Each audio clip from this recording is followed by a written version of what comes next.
studio to make this record, I'd already worked in studios. I'd already done, I mean, I was, the backup vocal queen, so I already knew I had that, down, and I already knew, the songs, because I'd already, written on Miss Independent, and, we'd already had the material. It was just going into the studio and doing it, and I'd already had experience in the studio. And even if not beforehand, like I did in LA, you did on the show. We were in studios every day, recording stuff, and, doing group songs and doing everything. So, I already had all this experience in the studio. I was very prepared for that.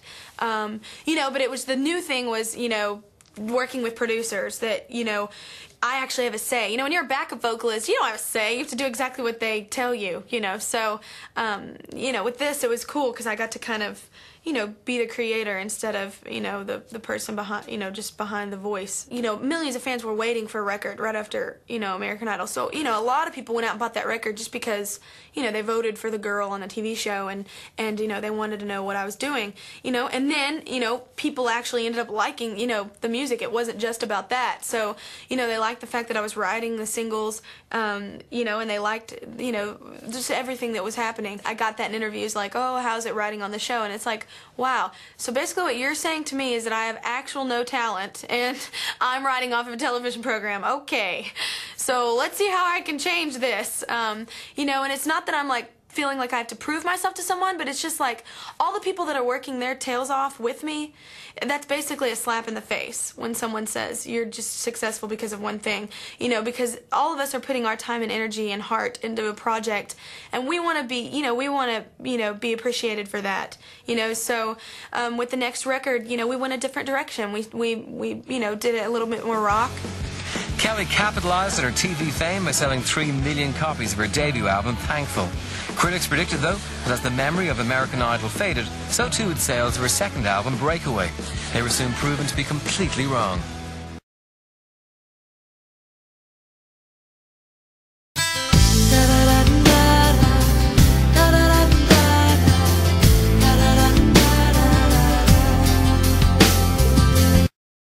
The first American Idol is Kelly Clarkson, and she's ready right now to come out with her second album. It's called Breakaway, and it is her follow-up to the double platinum album, Thankful. Kelly Clarkson joins us live now to tell us more about her latest project. Good morning to you, Kelly. Hey, what's up, y'all? It's early. It is early. We appreciate you getting up. Yeah, it is. Hey, tell us about... No, I appreciate y'all having me on the show. It's just I feel sorry for y'all. Our pleasure. Oh, we do it every day. We're used to it. Thank you. That's nice. Thanks. Tell us about your new album, Breakaway, and for fans who love Thankful, what's the difference between the two albums?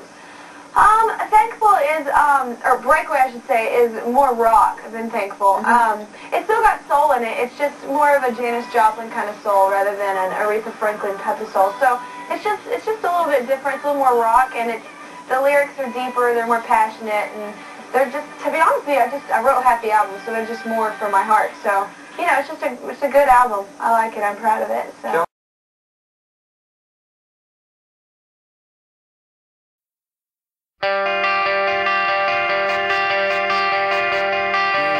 Nobody, not even insects, just like this lovely young lady. I have the pleasure of being here with Kelly Clarkson. It's been a long time. Thank you so much for coming back. It's been a couple years. Thank you for having me. It's been a few. We are so excited about your new record. I am very excited as well. Now, the second album kind of brought more of the rock to it. What's different on the third record for Kelly? This one, it's just more the extremes of kind of what I've done. Like, there's the singer-songwriter stuff that's majorly that, and then there's the more rock pop stuff that's majorly that. So I don't know, it's a little bit of everything, but it is steps away from Breakaway. Like Breakaway was steps away from Thankful, so it's good. Always changing it up. A continuing evolution. It is. It's a different record, definitely. Now, I think it's fascinating that today we have Linkin Park on, and Linkin Park has a single called My December, like an unreleased thing that flew out, and you got this cool record called My December. Yeah, I know. You know that? I didn't know that, and yeah, I think that's really awesome. There's actually not a song on my record called My December. Right. It's actually a poem I wrote like a couple years back. So, and I ended up just, it's kind of it wraps up the whole, like, you're wanting like the new year to come, like you need a fresh start, rather, or, regardless if it's been a great year or a bad year, you just kind of want that fresh start. So My December kind of wraps up all those emotions. So. Perfect. Now, the record is My December, yet it comes out July 24th in the summer. Yeah, that's funny. Comedy. I have a summer tour.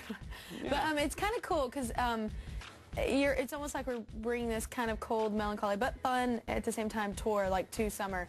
Like, because it's obviously My December in the middle of July and August, so. The summer-December tour. But, yes. But it's cool, though. It tells a story, and that's why it's named that. And, like I said, there's no song titled that, so. Now, since it is a summer record, is there a big feel-good summer song on the album? There's a couple different feel-good summer songs. Like, there's Yeah, and there's 1 Minute, which might be my next single, but there's a couple different, there's a little bit of everything for everyone, you know, like kind of how Breakaway, like Since You've Been Gone was very different from Because of You very different from Breakaway, which is very different from Addicted. Like the whole tour is kind of, or the whole album was kind of like that, and this one is too. Always expect that on my albums. I don't ever want to do the same thing. You like being eclectic? Yeah, I just get real bored. Like, and especially I love touring. I don't want to sing the same dang song. That's cool. Over and over and over. I'm with you. I'm with you. Even though I don't tour, but. But you go to concerts and you're like, really? This is kind of the same song you just sang. Like, you know, you're like, what? Yeah, and that's a tough call when you're doing a new show. Like, how many new songs do you throw in each time? Yeah, and we're actually putting together the show right now, and it's interesting though. I'm very lucky in the fact that the last record was so successful, like. And people don't know the new album, but you can kind of slide in the, you know, Since You've Been Gone and Hazel Eyes and Walkaways in between, like, all the new stuff. So we're kind of mapping it out to where people won't be like, seriously, we don't know this yet. Right. Like, so we're mapping it out to where people shouldn't be caught off guard by that. Now let's talk about creating the record. You on Breakaway, you worked with some different songwriters, but this one, you did everything. Yeah, I worked with some of the, like, on 1 Minute, I worked with Chantal and Karen Rain, but for the most part, I had a lot to say over the past couple years, and I've always written on all my records, and mainly a lot of the singles, actually, so I just thought, why not just try and do my own record and just see kind of how it comes out, and if it didn't come out well, then I was just going to go work with other people. But we ended up with literally like 26 songs that we absolutely loved, so we ended up having to cut that down, Jimmy and Jason and David Kahn and I, so it was the most fun I've ever had in the studio, and it was just a good time. It's a great record. It's cool. Now, the first single, Never Again. First single. Pretty angry. It's pretty bitter. Yeah, pretty mad. Yeah, I had issues 2 years ago. What are you so mad at, Kelly? Well, I think like when you go, I feel like I'm on Dr. Phil. No, yeah. Whenever, how can I help you?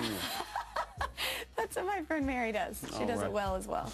But no, the whole point of the song is obviously I was got out of a bad relationship, and I've had a lot of good boyfriends, a couple of great ones, but I just had one stinker, and I wrote about it and got it out, and it turned into not even just that relationship. It turned into kind of mocking the whole Stepford Wives, like everyone thinking love and life can be perfect, and it's not. So.